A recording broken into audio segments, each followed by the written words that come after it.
Sir, कोई पढ़ना चाहेंगे या हम ही पढ़ लेते हैं। चलिए। महात्मा लोग मुझे प्राप्त करके दुखालय अर्थात दुखों के घर और शाश्वत अर्थात निरंतर बदलने वाले पुनर्जन्म को प्राप्त नहीं होते, क्योंकि वे परम सिद्धि को प्राप्त हो गए हैं अर्थात उनको परम प्रेम की प्राप्ति हो गई है।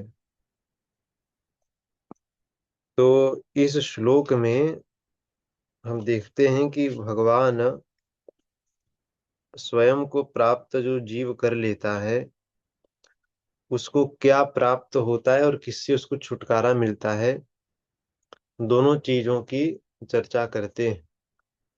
तो सबसे पहली चीज जिसकी निवृत्ति हर जीव चाहता है, जिसके मतलब जिस चीज की निवृत्ति के लिए हर जीव की चेष्टा है, चाहे मनुष्य योनि में हो या फिर किसी अन्य योनि में हो, परंतु हर प्राणी हर जीव इस चेष्टा में है कि हम कैसे दुख से निवृत्त होकर हम सुख को पाएं।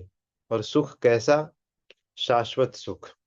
क्योंकि यदि शाश्वत सुख की खोज में हम नहीं होते तो फिर हमको तो क्षणिक सुख मिलते ही रहते हैं समय समय पर, नहीं। जैसे कि उदाहरण के लिए यदि हमारे पुत्र ने किसी स्पर्धा को जीत लिया, किसी कंपटीशन में उसको अच्छा पहला या दूसरा स्थान मिल गया, तो फिर हमको उस समय सुख तो प्राप्त होता है, परंतु वह कुछ समय आकर फिर चला जाता है, क्योंकि उसके बाद हमको संसार के अन्य दुखों या सुखों की अनुभूति के कारण वह सुख का प्रभाव, वह सुख का अस्तित्व समाप्त हो जाता है। परंतु यह हम जीवों का परम लक्ष्य नहीं होता। किसी भी प्राणी को यदि आप देखेंगे तो सतत प्रयास में लगा है, क्योंकि शाश्वत सुख का यह भी एक लक्षण है, जैसा कि हमने महाराज श्री से श्रवण किया है सत्संग में। शाश्वत सुख का लक्षण यह है कि उसको प्राप्त करने के बाद अ, फिर दूसरा कुछ प्राप्त करने के लिए नहीं रह जाता। उसके बाद जितने भी संसार की घटनाओं से, व्यक्तियों से, परिस्थितियों से सुख दुख आने वाले होते हैं, उन सब का कोई प्रभाव सुखी जीव पर नहीं पड़ता। कैसे जीव पर? जिसने शाश्वत सुख को प्राप्त किया है। छठे अध्याय में भी भगवान ने कहा था कि यम लब्ध्वा चापरम लाभम मन्यते नाधिकम ततः। और उसके पहले किस चीज का कहते हैं, किसको इसमें भगवान कहते हैं कि इसको प्राप्त करके यम लब्ध्वा चापरम लाभम, दूसरे किसी लाभ की महत्ता नहीं रह जाती, सब तुच्छ हो जाते हैं उसके समक्ष, उसके सामने। और कैसा सुख है? वह आत्यंतिक सुख है, जो आत्मा का हमारा सुख है, जो शाश्वत सुख है। उसके प्राप्ति के पश्चात किसी भी दुख से विचलित वह व्यक्ति नहीं होता। मन्यते नाधिकम ततः यस्मिन् स्थितो न दुखेन गुरुणापि विचाल्यते। कि यदि गुरु अर्थात भारी से भारी भी दुख आ जाए तभी भी उससे विचलित नहीं होता। कौन सा व्यक्ति? जिसके पास यह शाश्वत सुख है। तो यह हम देखते हैं कि हर व्यक्ति या हर जीव कहें, हर जीव इस शाश्वत सुख के पीछे लगा है। उसकी सारी चेष्टाएं, भले ही उसकी अनुभूति वैसे न हो रही हो उस पुरुष को, परंतु उसकी चेष्टा तो परम सुख के लिए ही है, वह शाश्वत सुख के लिए ही है। परंतु हम यदि देखें ध्यान से तो इस शाश्वत सुख की प्राप्ति के लिए हमने जितने प्रयास किए हैं संसार में, उन सब की सफलता यदि होती तो हम जितने भी वर्ष जी चुके हैं, 20 साल, 30 साल, 40 साल, 50 साल, जितनी भी अवस्था हो हमारी, 10, 20, 30, 50, 60 जो भी। तो इतने समय जीने के पश्चात यदि जो हम क्रियाओं क्रियाओं को कर रहे हैं, यदि उनसे शाश्वत सुख की प्राप्ति होनी होती तो हो जानी चाहिए थी। क्योंकि जैसे कि हम पढ़ाई करते हैं, तो पढ़ाई का हमारा निश्चित समय होता है कि 10 साल में या 12 साल में या 15 साल में, या किसी डिग्री का होता है कि 4 साल में पढ़ाई हो जानी चाहिए, हो जाएगी। तो उसका एक निश्चित समय होता है, हमको पता होता है। परंतु इस चीज की प्राप्ति का हमको कोई निश्चय नहीं है, कोई निश्चितता नहीं है कि हमको मिल गई है या मिलेगी इतने समय में, इसकी कोई निश्चितता नहीं है। इसीलिए यह बात हमको ज्ञात होती है कि अभी तक हम जितनी भी चेष्टाएं कर रहे हैं, जितनी भी चेष्टाएं अर्थात हम जितने भी सांसारिक पदार्थों में, पुरुषों में, व्यक्तियों में, पुरुष अर्थात हम व्यक्ति कह रहे हैं, आप वैसे समझिए, सांसारिक व्यक्तियों में, घटनाओं में, परिस्थितियों में, उपाधियों में हम जो ढूंढ रहे हैं शाश्वत सुख को, वहां पर नहीं मिलेगा, इतना तो हमको पता है। लेकिन दूसरी ओर भगवान कह रहे हैं कि यह दुखालय है। दुखालय अर्थात दुख का निवास स्थान है। जैसे कि पुस्तकालय अर्थात जहां पर पुस्तक हो, चिकित्सालय अर्थात जहां पर चिकित्सा हो, वैसे ही दुखालय मतलब जहां पर दुख हो, दुखों का घर है। तो दुखों का घर यदि यह संसार है, लेकिन यदि हम जीवन भर इसी संसार में सुख को ढूंढने का प्रयास कर रहे हैं, तो हमको कोई बुद्धिमान कहेगा या नहीं? बुद्धिमान तो कोई नहीं कहेगा। तो इसीलिए भगवान कह रहे हैं कि मुझे प्राप्त करके, माम उपेत्य, मुझे जो व्यक्ति प्राप्त करता है, क्योंकि जैसा कि भगवत गीता की गोष्ठी में चर्चा हो चुकी है कई बार कि साधक के जीवन में दो पलड़े होते हैं, या यूं कहें वो दो नावों में पैर हमेशा डाला रहता है। एक तो भगवान, दूसरा संसार। तो इसीलिए जहां पर भगवान की बात होगी वहां पर संसार की बात नहीं होगी, और जहां पर संसार की बात होगी वहां पर भगवान की बात नहीं होगी। तो यहाँ पर भगवान कह रहे हैं कि जो मुझे प्राप्त कर लेगा, अर्थात संसार उसका छूट जाएगा, उसके बाद क्या होगा कि वो संसार को पुनः प्राप्त नहीं होगा। तो संसार के लिए उन्होंने कहा है कि ये अशाश्वत है और यह दुखालय भी है। तो क्योंकि यहाँ पर सुख नहीं है इसलिए दुख है यहाँ पर, और क्योंकि यहाँ पर कोई शाश्वत सुख नहीं है इसलिए अशाश्वत है। क्योंकि यहाँ पर कोई सुख शाश्वत क्यों नहीं है, इसका उत्तर इस पद में मिलता है कि यह संसार ही स्वयं अशाश्वत है। क्योंकि संसार का कोई क्रिएशन डेट है, फिर उसकी एक्सपायरी डेट भी है, उसका निर्माण होता है, जैसे कि भागवत पुराण इत्यादि में श्रवण किया है हमने। फिर जब कार्यकाल समाप्त होता है चतुर्युगी का अथवा 1000 चतुर्युगियों का, तो उसके पश्चात प्रलय का समय जो है उसकी एक्सपायरी डेट है, तो उसके बाद वह समाप्त हो जाएगा। तो ये बनता भी है और बिगड़ता भी है। और बीच में ऐसा नहीं कि एक बार बन गया तो वैसे ही रहेगा, प्रतिक्षण सब कुछ बदल रहा है इसमें। बाहर से तो देखने में, उदाहरण के लिए यदि अपने शरीर को ही ले लें, तो बाहर से देखने में भले ही कुछ ना बदल रहा हो, लेकिन अंदर कितने सारे, जो सेल लेवल पे कह लें, कितने सारे बदलाव प्रतिक्षण होते रहते हैं। नहीं, तो हर क्षण कुछ न कुछ बदलाव हो रहा है। और उसको यदि थोड़े बड़ी दृष्टि से देखें, तो संसार में जितनी गतिविधियां हो रही हैं उन सब में किसी भी क्षण स्थिरता हो, बिल्कुल ऐसा नहीं कहा जा सकता। क्षण क्षण में नए नए विचार, नए नए कार्य इत्यादि सब हो रहे हैं। तो इसका अर्थ यह निकला कि संसार में जो आपको सुख का अनुभव होगा वह भी शाश्वत नहीं होगा, और संसार में आपको जो दुख का अनुभव होगा वह भी शाश्वत नहीं होगा।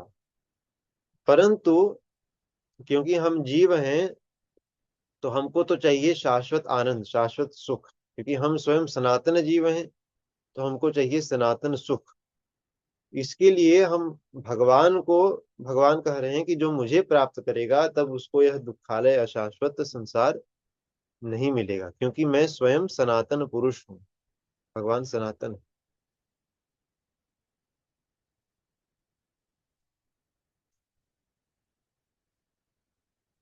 इसी इसमें किसी के प्रश्न, कुछ कहने? राम राम भैया। मेरा एक क्वेश्चन था। जैसे आपने बताया कि जो भगवान जब प्राप्त होंगे तो कुछ और प्राप्त नहीं हो पाएगा हमें, मतलब हमें इतनी उसके बाद कुछ पाने को नहीं रहेगा। बट नॉर्मल लाइफ में तो वो इतनी उच्च स्थिति है, तो हमें जो छोटी-मोटी खुशियाँ मिलती हैं, हम उसी को ही उसमें खुश हो जाते हैं। अगर हम वो भी नहीं लेंगे और वो अभी हमें मिलेगा नहीं, तो फिर उसको हम कैसे देखें? क्योंकि हमें पता तो है उसके बाद कुछ नहीं मिलेगा, लेकिन वो तो अभी नहीं मिल रहा।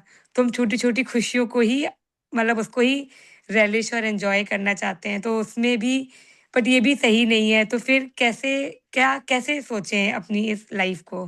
कैसे मतलब देखें इस चीज़ को? जैसे उदाहरण के लिए, बहुत छोटा सा उदाहरण है, जैसे कि आपको यदि इस संसार में सुख कहीं भी मिल रहा है, उसका मतलब है कि आपको, आपके मन में उसके प्रति सुख बुद्धि है, मतलब आपको उस विषय के प्रति आपको आसक्ति है नहीं। तो हमने तो सत्संग में यह सुना है कि आसक्ति तो एक दिन में जाती नहीं।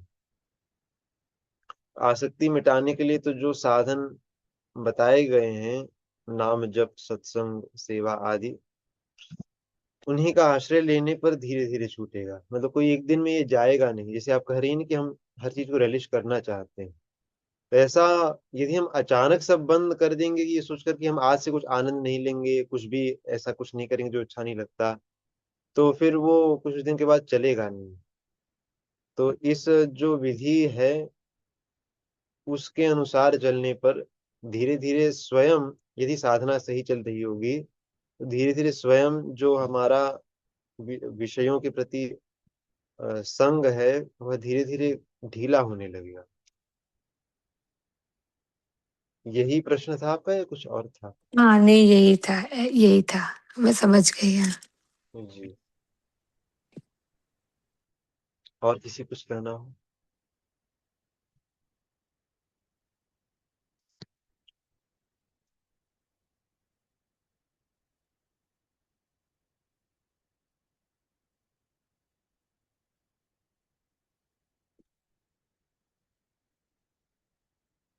ठीक है। तो हमने कहा था कि मामुपेत्य पुनर्जन्म दुखालयम अशाश्वतम नाप्नुवन्ति महात्मानः संसिद्धिम परमाम गताः। फिर यहाँ पर भगवान कहते हैं दूसरी बात, कि जिस व्यक्ति ने मुझे प्राप्त किया है, एक तो वह इस दुखालय अशाश्वत संसार में पुनः नहीं आता। तो यह दुखालय अशाश्वत संसार तो हो गया, उसके बाद भगवान यह कहते हैं कि संसिद्धिम परमाम गताः, कि जो लोग मुझे प्राप्त होते हैं उनको परम सिद्धि मिल जाती है। तो यहाँ पर परम सिद्धि क्या है, यह हर व्यक्ति का विषय अलग अलग हो सकता है। नहीं, उदाहरण के लिए भक्त के लिए, जैसे आपने जो भी प्रश्न पूछा मुझे उससे स्मरण आ गया कि हम लोग तो भी संसार के कार्य सभी कर रहे हैं, उसमें प्रवृत्त है नहीं, हम गृहस्थ आश्रम में हैं। तो हमको तो संसार के व्यवहार में कई कार्य करने होंगे, घर के भी, घर के बाहर के भी। तो उसके कारण कई बार हमको लगता है कि हमारा चित्त भगवान में कभी लग पाएगा या नहीं।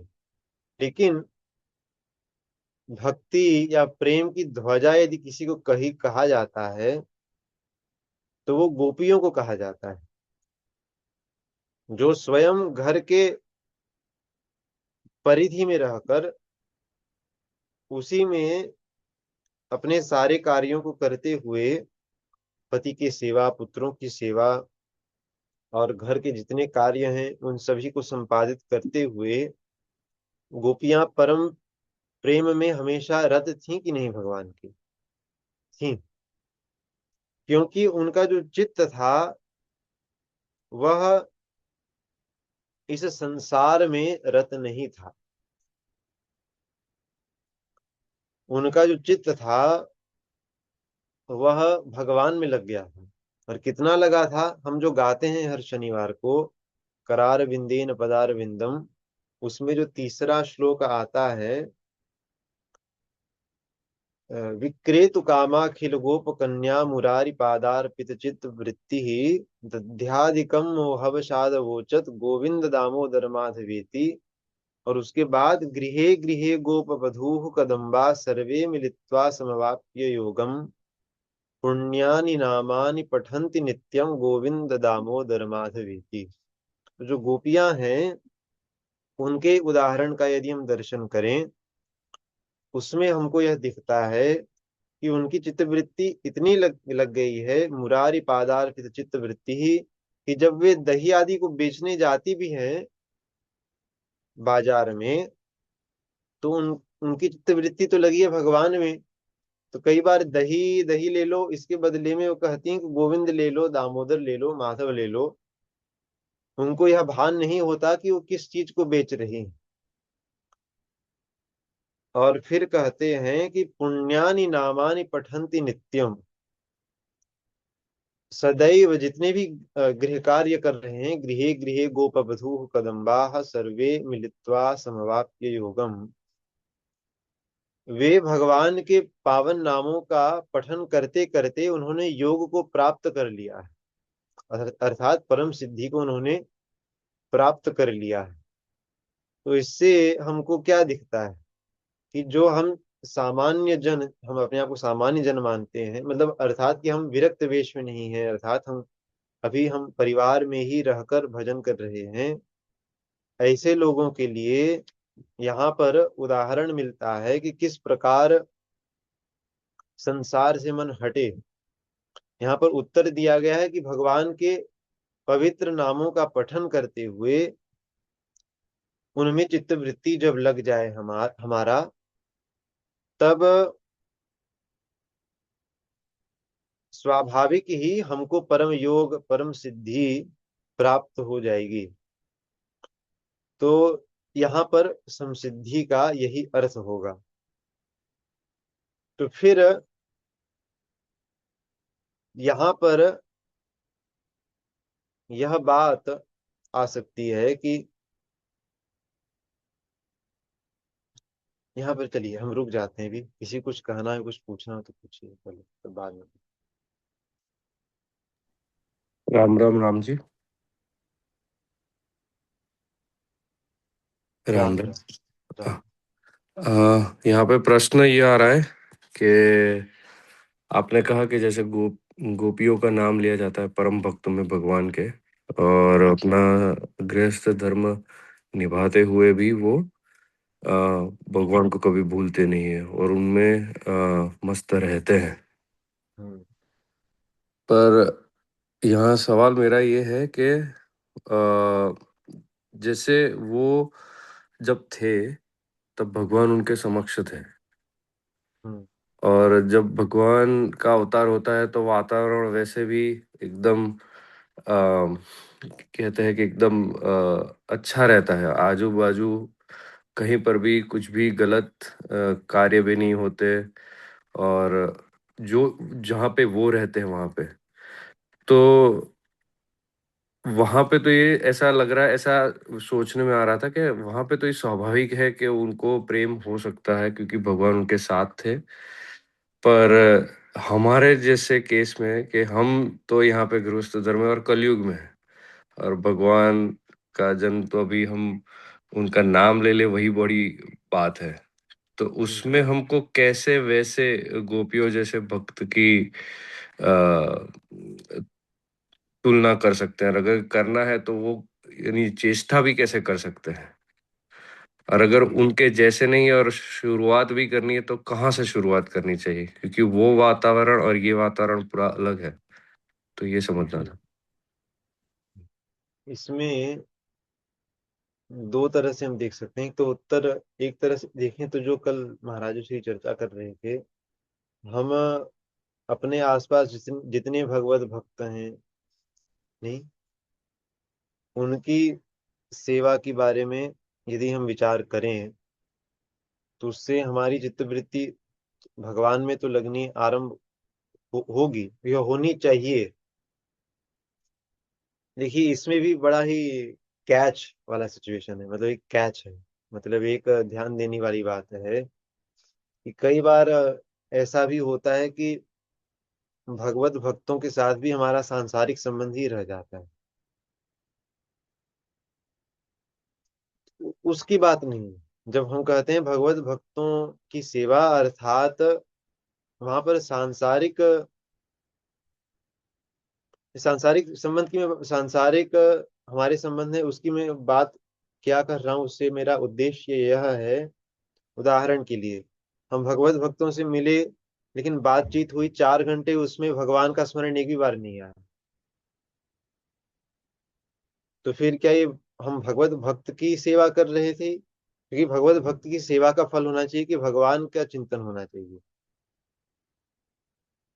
इसका अर्थ है कि हम उनकी भगवत भाव से सेवा नहीं कर रहे थे। भगवत भक्त तो वे हैं, परंतु भगवत भाव वहां पर नहीं। आप समझ रहे हैं मैं क्या कर रहा हूँ? तो भगवत भक्तों की भगवत भाव से सेवा करना, यह जो है, यहाँ से आरंभ किया जा सकता है।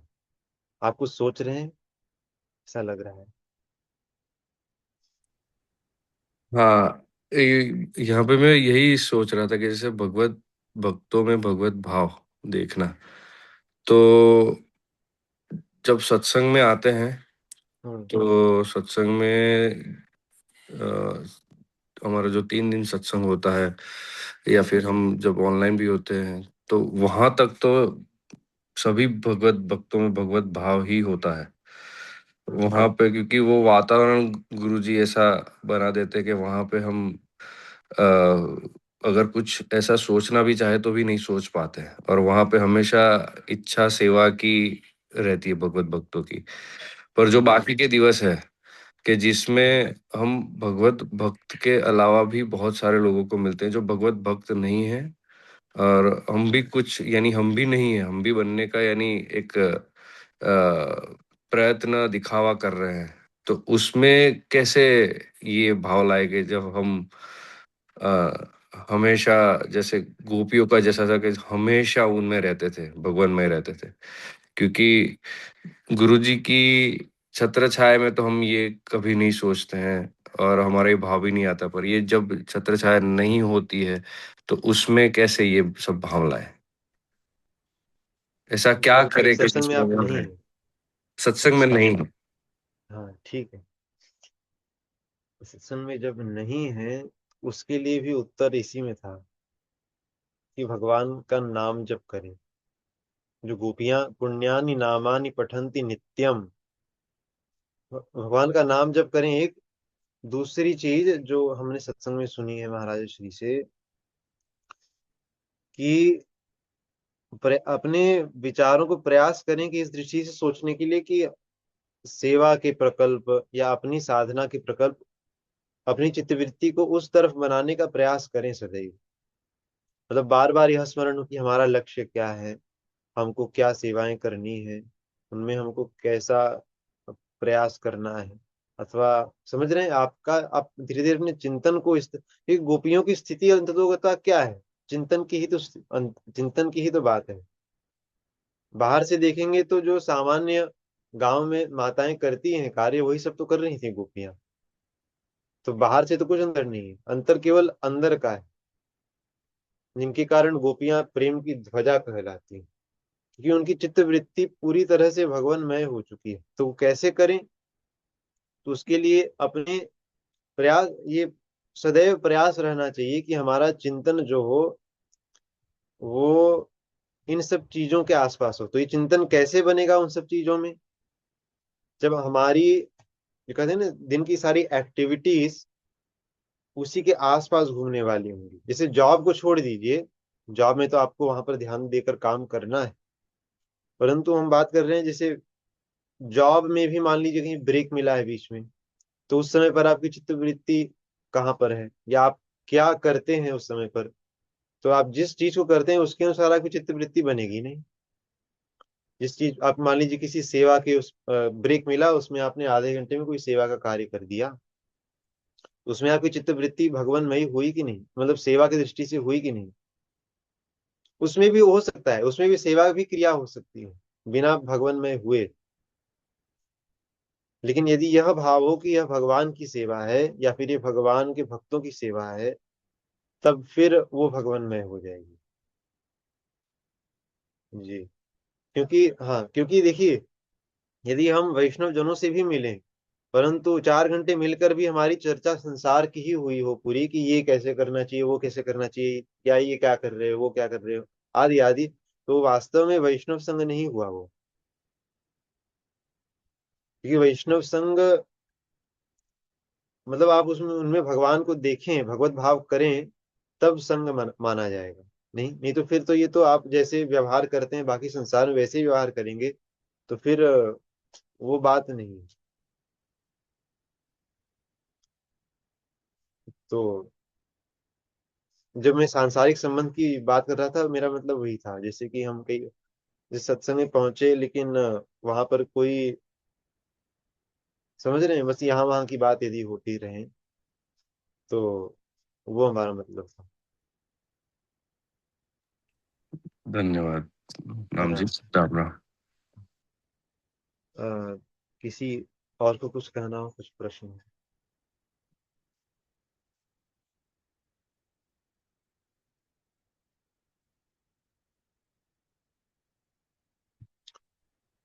जी, यदि नहीं हो तो फिर हम आगे चलते हैं। तो इसी श्लोक में हमको एक बात स्मरण आई कि हम साधक हैं या नहीं, या यूं कहें हमारी साधना अच्छी हो रही है कि नहीं, आ, उसकी पहचान कैसे। क्योंकि यहाँ भगवान कह रहे हैं कि मामुपेत्य पुनर्जन्म दुखालयम शाश्वतम नाप्नुवन्ति महात्मानः संसिद्धिम परमाम गताः।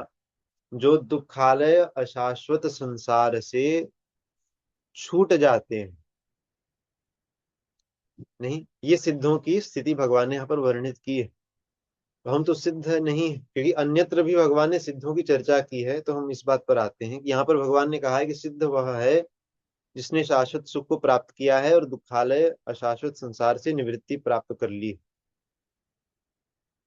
तो यदि हमको यह पहचान करनी हो कि हम स्वयं साधक के मार्ग पर बढ़ रहे हैं कि नहीं, तो हमको यह निरीक्षण करना चाहिए कि क्या हमारे चित्तवृत्ति में जो यह सांसारिक पदार्थों के लिए आसक्ति है, यह ढीली हो रही है कि नहीं। क्योंकि विषयी और साधक में बहुत अंतर नहीं। भगवान ने सिद्धों के लिए कहा है कि सम दुख सुख स्वस्थ समलोष्टाश्म कांचन तुल्य प्रिया प्रियो धीरस तुल्य निंदात्म संस्तुति ही।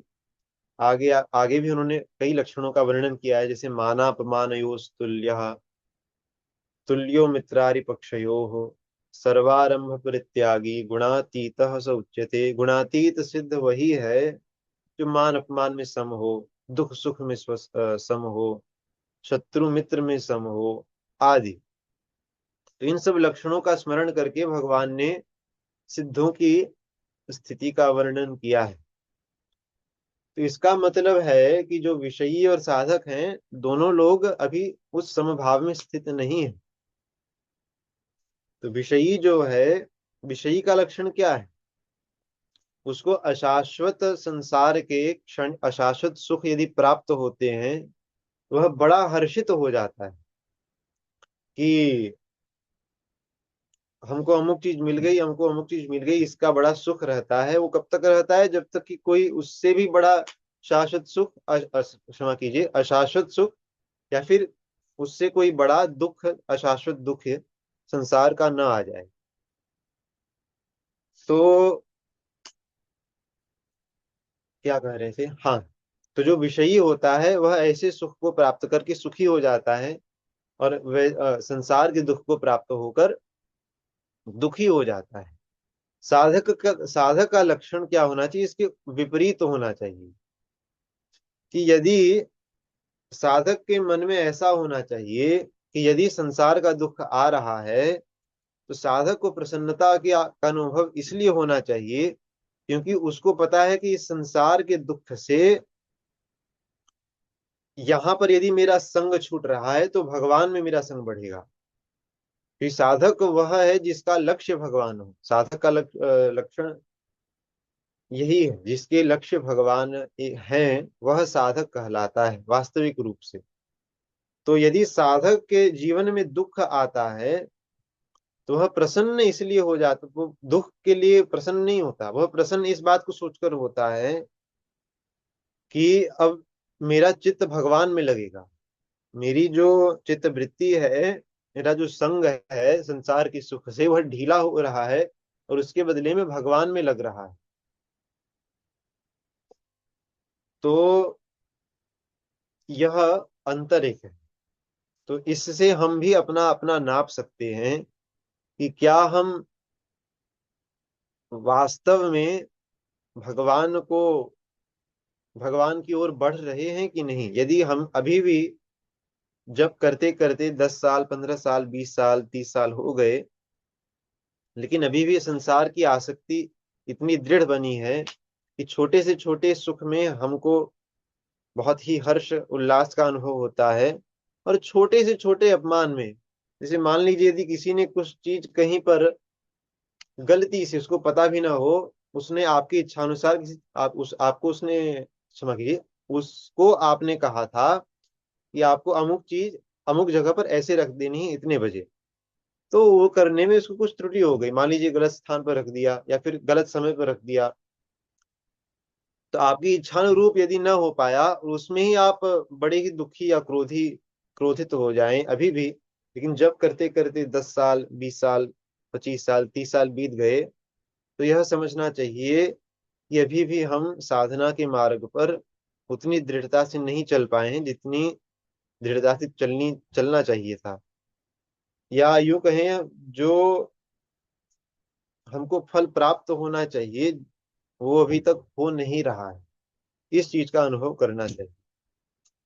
यहाँ पर किसी के कोई विचार या कुछ पूछना हो। राम जी, राम राम। राम। राम जी, यहाँ पर मुझे पूछना था संसार के बारे में जो आप अभी कह रहे थे। तो मुझे राम जी थोड़ा संसार के बारे में समझना था। जैसे अभी जो भी हम गुरु जी की कृपा से थोड़ा बहुत कर रहे हैं, पर ये यहाँ पर क्या संसार है राम जी? जैसे मैं विचार कर रही थी, आप आंकलन के बारे में कह रहे थे कि हम स्वयं का आंकलन करें। तो मैं सोच रही थी कि 3 दिन तो गुरु जी की कृपा से सत्संग कर रहे हैं, 4 दिन मिलते हैं, उसमें तो राम जी घर का काम निपटाते निपटाते और जो भी बच्चों को गुरु जी की कृपा से और मार्गदर्शन से अध्यात्म का अभ्यास, उसमें 4 दिन चले जाते हैं।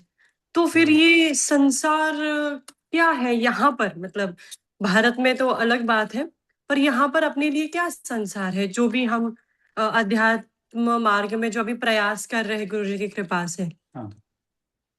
यहाँ पर संसार, देखिए, यहाँ पर संसार है हमारे जितने भी विषयों के, जितने भी इंद्रियों के द्वारा ग्रहण किए जाने योग्य जो विषय हैं वही संसार है। उदाहरण के लिए भोजन, कपड़े, और मतलब हम कितने उदाहरण दें, गैजेट्स, आप समझ रही हैं, जितने भी, ये संसार है।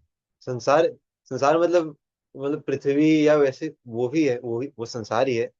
लेकिन जब संसार की चर्चा होती है, संसार मतलब जो प्रपंच, जो माया जब कहते हैं, प्रपंच कहते हैं, वही संसार है। प्रकृति, सब सब अधिकतर एक ही अर्थ को द्योतित करते हैं, सब कुछ। तो यह इसका अभिप्राय संसार। तो माना राम जी, कि अभी जो हम प्रयास कर रहे हैं तो उसमें मेरी अपनी जो इंद्रियां है वो किस में जा रही है, उसमें हम आंकलन कर सकते हैं। हम गैजेट्स का किस प्रकार से उपयोग कर रहे हैं, वो ही ना राम जी?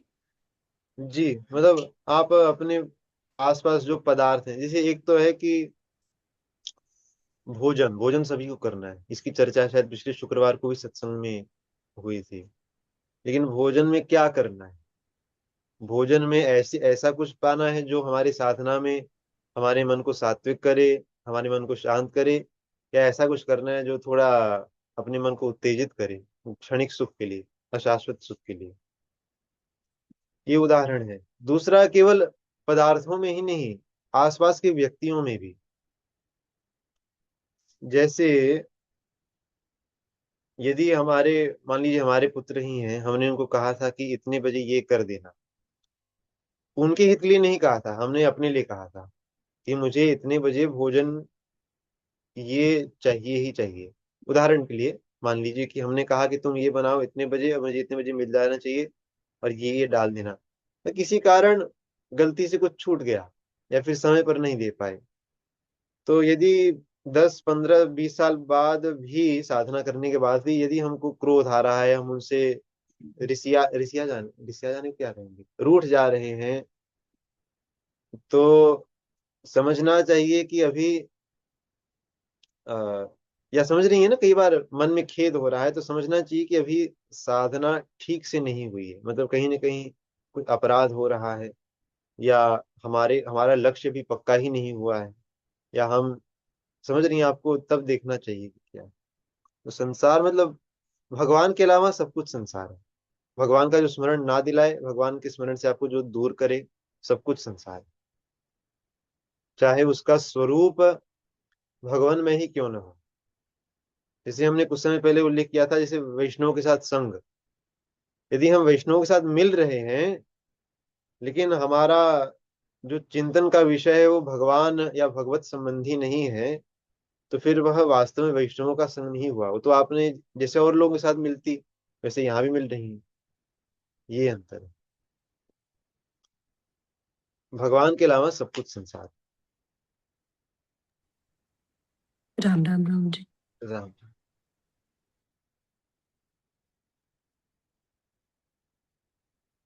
और किसी का कुछ प्रश्न विचार?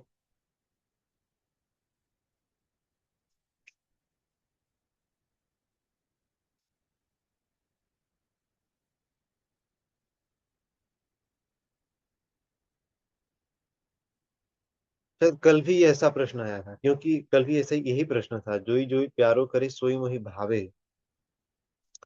उसमें जो है, वह जो सिद्ध, जो जीव है, वह भगवान का सर्वत्र दर्शन कर रहा है। अर्थात दूसरे शब्दों में कहें, जो इस श्लोक में कहा गया है कि माम उपेत्य, तो जो भगवान को प्राप्त कर चुका है, उसको सर्वत्र भगवान ही कर रहे हैं, वह दिख रहा है। तो इसीलिए क्या है, तो यहाँ पर एक तरह से हम देखें तो भगवान हमको थोड़ा वो दे रहे हैं, इंसेंटिवाइज कर रहे हैं, या यूं कहें लाभ दे रहे हैं, यदि लाभ दिखा रहे हैं कि आप, यदि आप ध्यान से, ईमानदारी से, निष्कपट होकर यदि आप भगवत भजन करें, तो फिर आपको जो प्राप्त होगा वह शाश्वत सनातन आनंद होगा। क्योंकि भगवान ने अगले श्लोक में क्या कहा है कि भगवान को छोड़कर जितना भी कुछ इस संसार में है, वह सब कुछ दुख से भरा है। भगवान कहते हैं कि आब्रह्म भुवनाल लोकाः पुनरावर्तिनोऽर्जुन मामुपेत्य तु कौन्तेय पुनर्जन्मन विद्यते। कहते हैं कि ब्रह्मा जी के लोक तक, मतलब पाताल से शुरू करें, इस ब्रह्मांड में, ऐसे अनेक ब्रह्मांड हैं, लेकिन इस ब्रह्मांड में यदि पाताल से आरंभ करें, और ऊपर जाएं ब्रह्मलोक तक, सत्यलोक तक, तो वहां तक आपको शाश्वत सुख की प्राप्ति नहीं होगी। क्यों? क्योंकि शाश्वत प्राप्त सुख की प्राप्ति तब होगी जब आप पुनर्जन्म से मुक्त होगे। जब तक पुनर्जन्म का चक्र है तब तक जन्मत मरत दुसह दुख हुई, जन्म मृत्यु जरा व्याधि दुख दोषानुदर्शनम इत्यादि वचनों से हमको यह पता चलता है कि जो जन्म मृत्यु जरा व्याधि है, इनमें वास्तव में दुख ही निहित है। किन्हीं किन्हों में हम दुख का अनुभव कर पाते हैं, किन्हीं किन्हीं वस्तुओं में, या यूं कहें केवल जन्म में जो जन्मता नहीं उसके अलावा सब जन उसमें आनंद का अनुभव करते हैं, परंतु जो जन्म लेता है उसको तो बड़ा ही कष्ट होता है। और जन्म मृत्यु जरा व्याधि, इसमें तो सभी लोग दुख का अनुभव करते ही हैं। तो जब तक यह पुनर्जन्म का चक्र होगा तब तक संसार के दुख में हम बार बार लिपटते रहेंगे। उसमें से निकलने के लिए हम कर्म करेंगे, फिर उस कर्म का फल भोगने के लिए हम और जन्म लेंगे, तो फिर जन्म के साथ में और दुख मिलेगा, क्योंकि हमने कर्म किए हैं, उसके पाप पुण्य रूप में हमको फल प्राप्त होंगे। उसके बाद हम उसको उनमें से जो दुख प्राप्त होंगे उनकी निवृत्ति के लिए हम और कर्म करेंगे। उसके पश्चात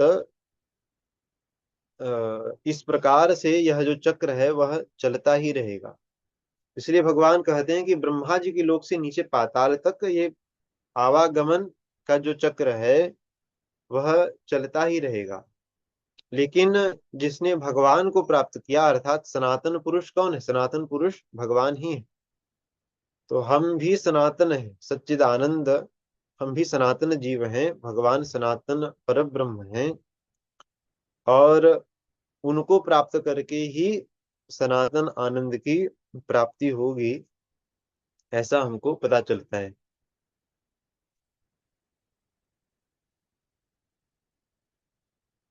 तो फिर यहाँ पर यह भी प्रश्न उठ सकता है कि हम कर्म किसी जन्म को पाएंगे तो हम कर्म कैसे नहीं करें, या कर्म न करने का रहस्य क्या है?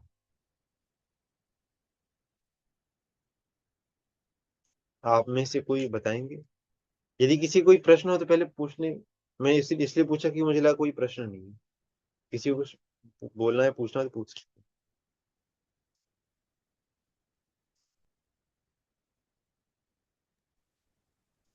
राम जी, राम राम। हैं। राम। अ, राम जी, जैसे जी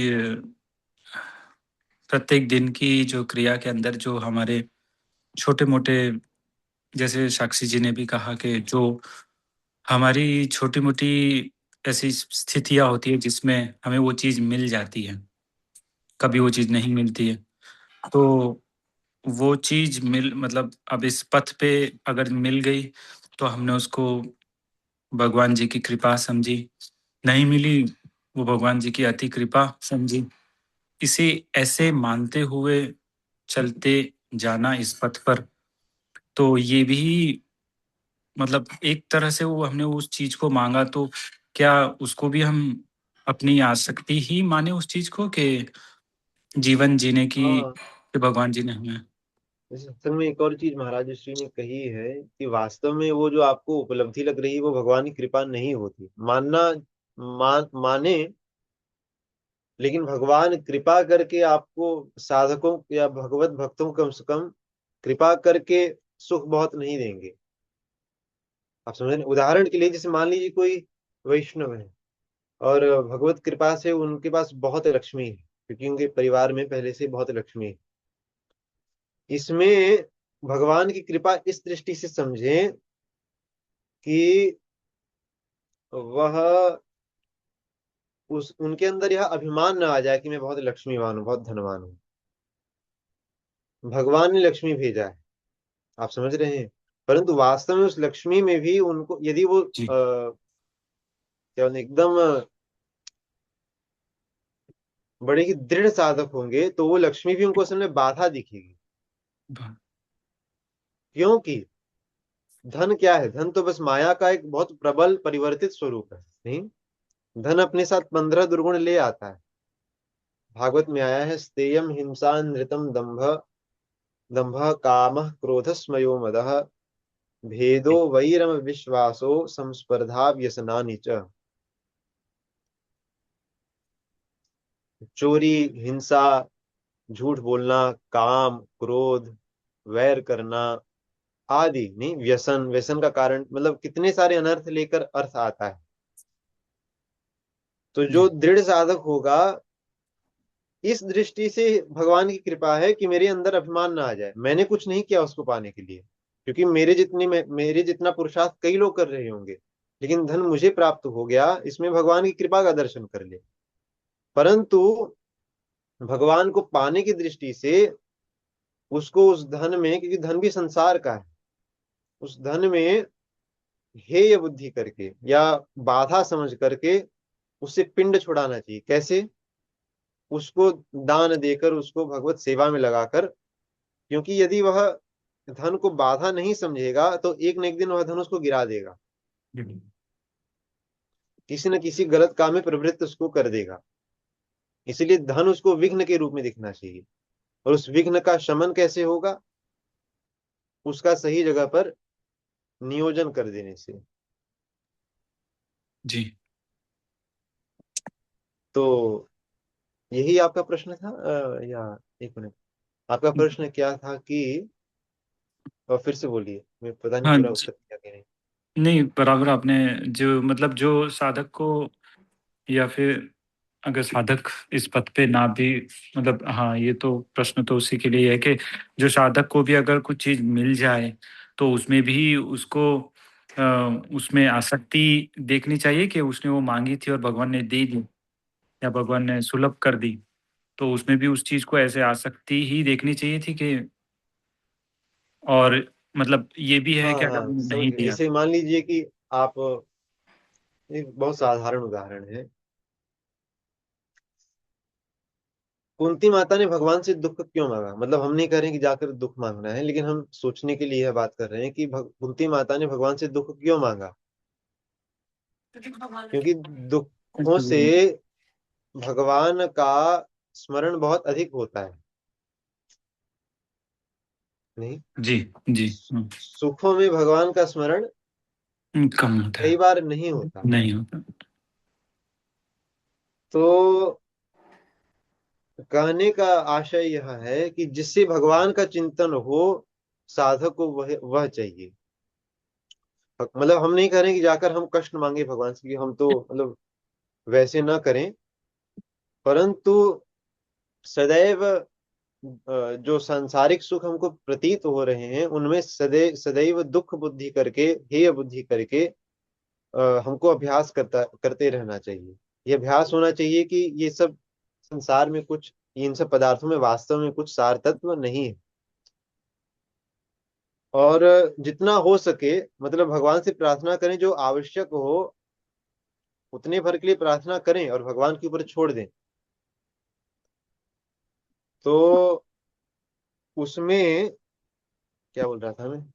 हम ये कह रहा था कि भगवान से प्रार्थना करके उन पर आश्रित होकर छोड़ दें, उनको जो करना होगा वो करेंगे।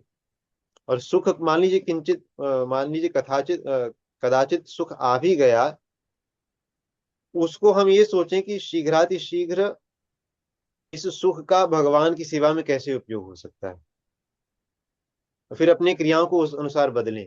और यदि सुख मिल गया और उस सुख का किसी भी तरह से उपयोग भगवान की सेवा में नहीं हुआ, तो फिर वो हमको साधना पद से बहुत दूर ले जाएगा। उदाहरण के लिए, कोई मान लीजिए कोई साधक थे, उनका स्वास्थ्य खराब था बहुत समय तक, भगवान की कृपा से उनको स्वास्थ्य लाभ होने लगा। उन्होंने भगवान से प्रार्थना की थी कि आप भगवान, आप स्वास्थ्य में लाभ ले आइए, हम सेवा करना चाहते हैं आपकी। ऐसा करके उन्होंने प्रार्थना की, भगवान ने कृपा कर दी, उनका स्वास्थ्य बेहतर होने लगा या ठीक हो गया या जो भी कह लें। अब स्वास्थ्य ठीक होने पर यदि उनकी चेष्टा बदल गई, जो उन्होंने भगवान से कहा था कि हम आप की सेवा बहुत अच्छे से करना चाहते हैं, हमारी शरीर यदि ठीक होती तो हम करते, भगवान ने तो शरीर ठीक कर दी। यदि हमारी चेष्टा चली गई भगवान की ओर से, तो वो स्वास्थ्य बाधा हुई कि नहीं? जी तो यदि भगवान अनुकूलता दें, तो उसका उसका चिंतन, उसका उपयोग भगवान की सेवा में किस प्रकार अच्छे से अच्छे, जल्दी से जल्दी हो सके, इसका चिंतन साधक को होना चाहिए। मतलब साधक विषयी में यही अंतर है ना। तो ये उत्तर ठीक है। जी जी राम जी। राम। राम राम। वृंदा। राम राम भैया, मेरा प्रश्न है कि जब संसार दुखालय है तो दुख अशाश्वत कैसे हुआ? क्योंकि संसार स्वयं अशाश्वत है। तो संसार में जो दुख सुख दोनों हैं, वे दोनों आते हैं और जाते हैं। इसी से दुख भी अशाश्वत है और सुख भी अशाश्वत है। धन्यवाद।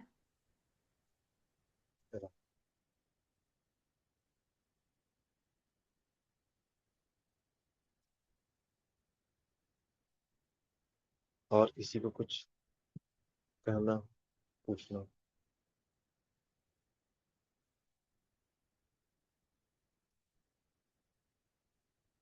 राम राम भैया। राम। हाँ, मुझे ये पूछना था जो आपने बताया ना अभी कि जब दुख आता है तो हमें उसको प्रसंग मानना चाहिए और भगवान को धन्यवाद बोल के हमें, लेकिन प्रैक्टिकली वो नहीं होता है। मैं मेरी ही बात करूं तो जब दुखी होते हैं तो भगवान के आके जाके ही रोते हैं कि बहुत पीड़ा हो रही है, ये हो रहा है इससे।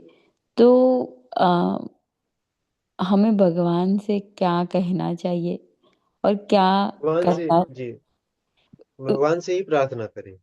लेकिन नहीं, उस हमने ये नहीं कहा था कि भगवान से प्रार्थना नहीं करनी चाहिए। हमारे कहने का आशय यह था कि अ, यदि मान लीजिए कि हमको कोई बड़ा कष्ट आ गया, तो हम भगवान के सामने ही कहें जाकर, वह और अच्छा है न कि हम संसार के सामने जाकर गिड़गिड़ाएं। लेकिन हम ये कह रहे थे कि साधना का फल, साधना हमारी हो रही है, हम साधक के पथ पर बढ़ रहे हैं कि नहीं, इसका आकलन ऐसे करें कि यदि धीरे धीरे भगवान से भी इन सब दुखों की निवृत्ति यदि छूटने लगे, तो ये लक्षण है। ये हमारा आशय था, हमारा ये नहीं था कि आप वैसा करें ही। हाँ, नहीं समझ गई। तो मेरा प्रश्न ये है अब कि अगर भगवान के आगे जाते हैं तो आ, भाई उनको भी लगता होगा हर बार रोते रोते ही आ जाते हैं, तो हमें एक स्टेप अप जो होता है ना, प्री के से किंडर गार्डन में जाते हैं, तो क्या करना चाहिए? रोते रोते तो नहीं जाना चाहिए। अच्छा, मतलब भगवान से केवल प्रार्थना ही नहीं करनी चाहिए, आपका आशय है? मतलब नहीं, कैसे उससे थोड़ा ऊपर उठे? हाँ मीन्स जैसे पहले हम संसार में जाते थे जब हाँ हम टोडलर थे, तो दो जी। किसी ने कुछ बोला, किसी ने कुछ किया, किसी की बात से दुखी हुए, तो धीरे धीरे सत्संग के संग से पता चला कि अच्छा, सबके सामने नहीं जाना है, संसार में नहीं जाना है, भगवान के पास जाना है। अब भगवान के पास तो जा रहे, लेकिन अब ऐसा फील होता है कि हर बार ये क्या रोता रोता वहीं जाए।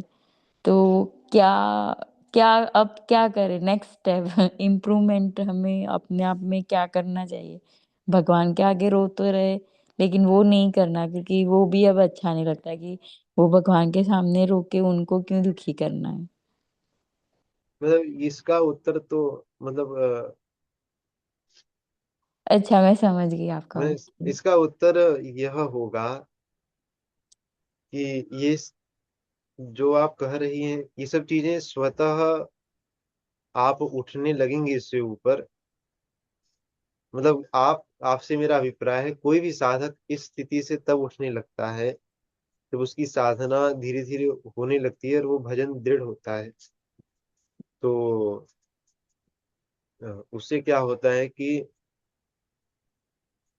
एक धीरे धीरे स्थिति जब ऊपर उठती है, तो धीरे धीरे भगवान से मांगने की प्रवृत्ति कम होने लगती है, फिर कम होकर, फिर और कम होकर, फिर बंद हो जाती है।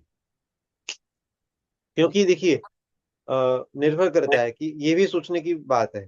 पहले हम मान लीजिए हम भगवान के सामने पिछले 3 साल से रो रहे हैं, मतलब पिछले से 3 साल से भगवान के सामने जाकर संसार के लिए किसी न किसी वस्तु की प्रार्थना कर रहे हैं। ये उदाहरण है।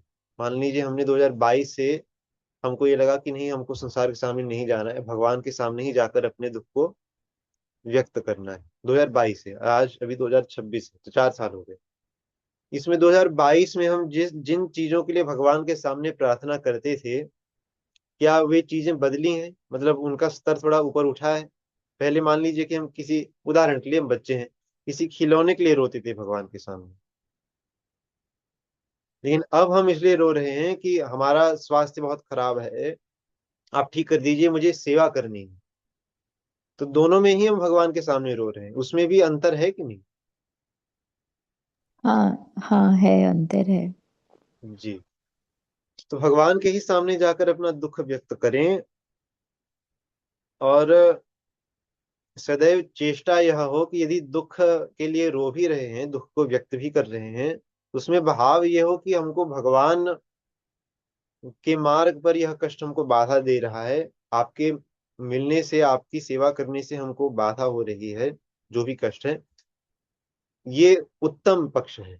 उत्तम पक्ष यह है कि मतलब हमारे चित्त में यह भाव हो कि आपकी सेवा हो सके, आपको मैं पा सकूं, इस दृष्टि से इस कष्ट को आप हटाइए। क्योंकि भगवान वैसे लोगों की भी बड़ी कृपा, वैसे लोगों को भी भक्त मानते हैं। आर्तो भगवान कहते हैं, तो चतुर्विधा भजन्ते माम हाँ जनाः सुकृतिनोर्जुन। आर्तो और जिज्ञासु, फिर अर्थार्थी, दोनों को भगवान ने भक्त माना है। बड़े उदार हैं भगवान। तो लेकिन जी जी बोलिए। नहीं, आप बोल दीजिए, मैं बाद में पूछ। हाँ, लेकिन उसका पर्यवसान इसमें होना चाहिए कि अंत साधना करते करते फिर उन विषयों की आसक्ति समाप्त होने लगनी चाहिए। अगर नहीं हो रही है तो फिर कुछ गड़बड़ है। तो ये चारों जो भगवान के पास जाते, तो जैसे रामसुखदास जी ने बताया है गीता जी में, वो साधक संजीवनी में, तो वो स्टेप बाय स्टेप, जैसे पहले हम भगवान के पास मांगने ही जाते, बाद में हम ज्ञानी, वो, तो उसमें भी जैसे वन बाय वन जो उन्होंने बताया, तो वैसे ही स्टेप बढ़ेंगे जब साधना करते करते। मैं आपके साथ बात करते जी करते वही मुझे समझ में आ रहा है कि मांग जी, रहे मतलब हैं जो तो। लोग मांगने से शुरू करते हैं, हाँ, आ, उनका जो क्रमशः होगा वैसा होगा। इससे पहले तो क्या बोलते हैं, लेकिन आवश्यक नहीं है कि इसी क्रम में ही, जैसे मान लीजिए जिज्ञासु से सीधा उनके कोई अर्थ की इच्छा नहीं है, ये भी संभव है। हाँ, मीन्स ऐसा भी होता है जी। स्कीप, स्टेप स्कीप हो जाए। हाँ जी। हाँ, नहीं नहीं, समझ गए। लेकिन हाँ, वही वही मेरे कहने का आशय यही था कि धीरे धीरे आगे बढ़ना चाहिए, वही समझ जी, में जैसे आता है। जैसे उदाहरण इसका है, इस चीज का, ध्रुव जी थे कि नहीं? ध्रुव हाँ जी किसके लिए रो रहे थे? हाँ, गद्दी में बैठने के लिए। हाँ, लेकिन उनकी इच्छा खत्म हो गई कि नहीं साधना करते करते? हाँ तो हाँ, अच्छे ये से समझ में आया। ये हमारा माप होना चाहिए कि भगवान से मांगे, लेकिन चित्त में हमेशा यह बात हो कि क्या हम वास्तव में साधक हैं। मतलब ये अपने आप से पूछते रहना चाहिए, या मतलब अपने आप की जांच करती रहनी चाहिए कि क्या हम वास्तव में भगवत प्राप्ति के अधिकारी हैं, या भगवत प्राप्ति हम चाहते हैं वास्तव में। मतलब इसका बार बार आकलन करते रहें, देखते रहें कि क्या हम भगवान से जो चीजें 10 साल पहले मांग रहे थे, 5 साल, 4 साल, 3 साल पहले मांग रहे थे, अभी भी क्या उसी चीज में पड़े हैं। तो भगवान से मांगने की मनाही नहीं है, लेकिन उसका जो पर्यवसान होना चाहिए वह जो है उससे उपरति में होनी चाहिए। जैसे ध्रुव जी ने बड़ी ही दृढ़ता से साधना की, नहीं तो उनको 6 महीने में ही भगवत प्राप्ति भी हो गई और राज्य की इच्छा पूरी तरह से समाप्त हो गई। लेकिन उस दुख ने ही उनको भेजा भगवान की तरफ। तो भगवान के सामने अपने दुख को व्यक्त करना कोई बुरी बात नहीं, उसको हम अपनी साधना में सहायक कर सकते हैं। लेकिन जी, आप समझ गई होंगी। हाँ हाँ, मुझे समझ में अच्छे से आ गया। धन्यवाद। राम राम। और किसी को कुछ पूछना हो, करना हो? राम राम राम जी। राम जी, मैं भी ये समझ ही रही हूँ। तो मेरी समझ के अनुसार मैं ये समझी कि जैसे साधक को जीवन में दुख आता है तो वो भगवान की कृपा ही समझनी चाहिए। क्योंकि मैं समझी ऐसा, मेरी समझ के अनुसार मैं बोल रही हूँ कि दुख नहीं होगा तो फिर और भोग भोगने की इच्छा होगी, तो इसलिए ही भगवान अ, हमको ऊपर उठाने के लिए थोड़ा दुख थोड़ा थोड़ा दुख तो देते ही रहते हैं कि जैसे हम अ, वो साधना से नीचे ना गिर जाए, क्योंकि दुख में ही भगवान याद आते हैं। तो ऐसे समझे ये चीज को। जी बिल्कुल बिल्कुल। और ये जो समझ है ये हमेशा बनी रहे, इसके लिए तो वही बात है, पहले हमारा लक्ष्य सुदृढ़ होना पड़ेगा। जैसे हमारे लक्ष्य यदि भगवान होंगे, तब जब दुख आएगा तो हमको यह बात हमेशा याद रहेगी, हमेशा सांत्वना मिलती रहेगी इस बात से कि भगवान हमको विषयों से उपरत कर रहे हैं और हमको अपनी तरफ ले आना चाह रहे हैं। यदि भगवान हमारे लक्ष्य नहीं हुए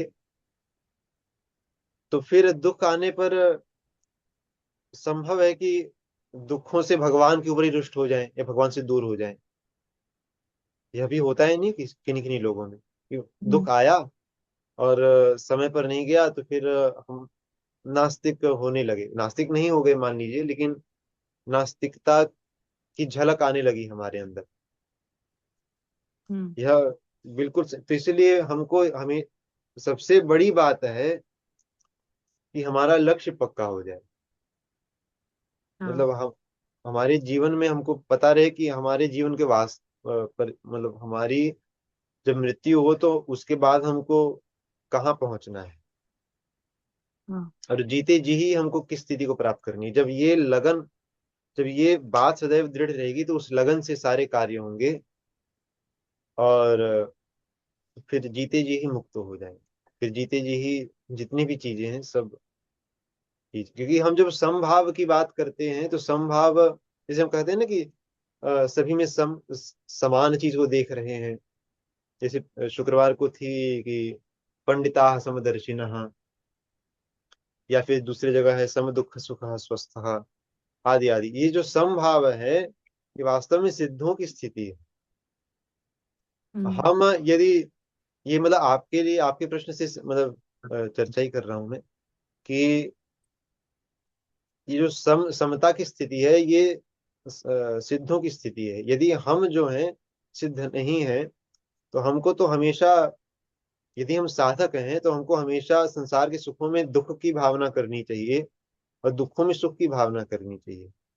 विषमता करने से, क्योंकि अभी विषमता है, समझ रहे हैं, ऐसे हाँ। विषमता है एक और, उसको सीधा करने के लिए पहले हमको यहाँ पर अधिक जोर देना पड़ेगा। तो इसीलिए अ, दुखों में भगवान की कृपा का अनुभव करें, ये साधकों के लिए हमेशा कहा गया, जी क्योंकि राम। उसी से ही तब संसार से चित्त हटकर भगवान में लगता है। जी राम जी। तब हाँ, धन्यवाद। राम राम।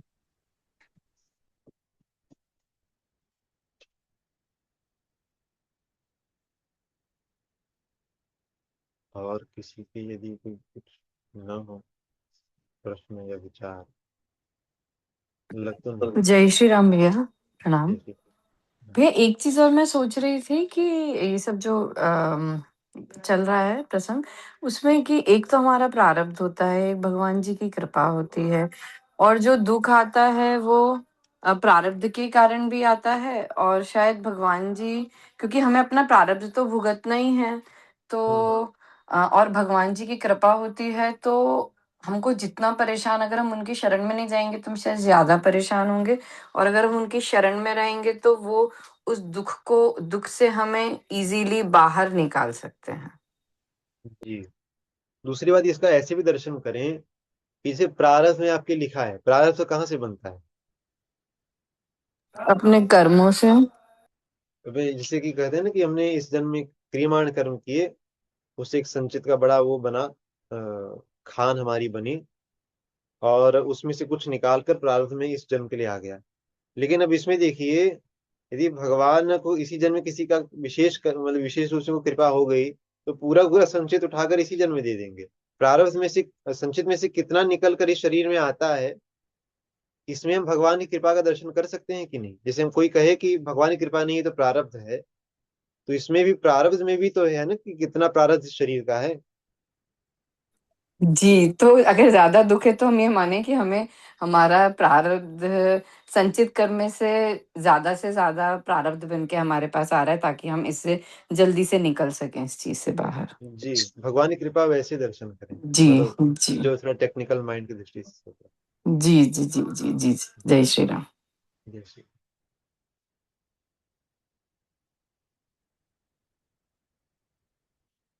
ठीक है, तो अ, हम और आप, हम सभी साधना करें, हमारा लक्ष्य सुनिश्चित हो। क्योंकि यदि लक्ष्य सुनिश्चित नहीं हुआ, और तो फिर क्या होगा कि वास्तव में यदि हम ईमानदारी से भजन नहीं करते, साधना नहीं करते, सत्संग नहीं करते, ईमानदारी से अर्थात क्या?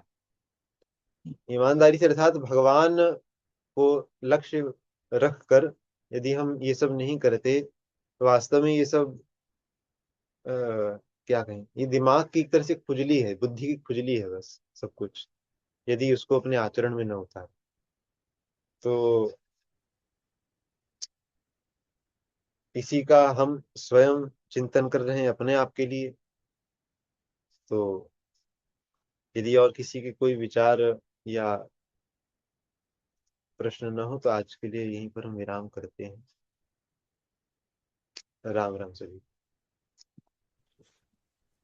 राम राम राम। राम। राम राम सभी। राम राम।